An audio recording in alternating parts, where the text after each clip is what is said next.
Cornelius Vanderbilt was worth about $185 billion. He got rich in the railroad industry in the 1800s and helped found Vanderbilt University. His grandson George built the famous Biltmore estate, and his great-grandson is the journalist Anderson Cooper. Henry Ford was worth about $200 billion. He perfected the assembly line and made cars more affordable for the masses. Oddly enough, before he started his own company, he was fired by the company that would eventually become Cadillac. Muammar Gaddafi was also worth around $200 billion. As the dictator of Libya for 42 years, he was known for his lavish lifestyle that included an all-female Virgin armed bodyguard squad and numerous bulletproof tents that he used while traveling. In 2011, the people of Libya revolted and murdered Gaddafi in the streets. William the Conqueror was worth around $210 billion.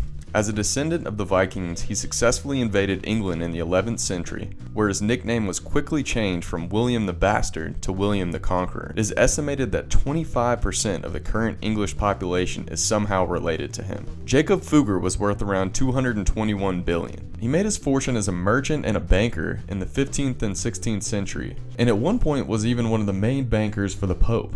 He was so wealthy that his fellow Germans called him Der Reich, which translates to the rich. Mir Osman Ali Khan was worth around $230 billion. He was the last Nizam of the Hyderabad state in present-day India. He pushed for compulsory and free education in his state, but that might be because he had an estimated 149 children with his various wives and concubines. Tsar Nicholas II was worth around $300 billion. Nicholas II ruled Russia at the turn of the 20th century. Poor Russians hated the Tsar so much that they started the Bolshevik Revolution that eventually led to the execution of him, his wife, and their 5 children. Andrew Carnegie was worth around $310 billion. He was a poor Scottish immigrant that created a monopoly in the steel industry. Carnegie was a huge philanthropist and gave an estimated $350 million to various charities in his life. John D. Rockefeller was worth an estimated $340 billion. He was the first billionaire in American history and made his fortune in oil. He was known for his cutthroat business practices. However, like Carnegie, he was also a big philanthropist. Spelman College in Atlanta was actually named after his wife and her abolitionist parents. The richest person in the history of the world was Mansa Musa, who was worth around $400 billion, or some say even more than that. Mansa Musa was the leader of the Mali Empire and was known as the King of Kings. In his famous pilgrimage to Mecca, he spent/gave out so much gold that it actually caused inflation.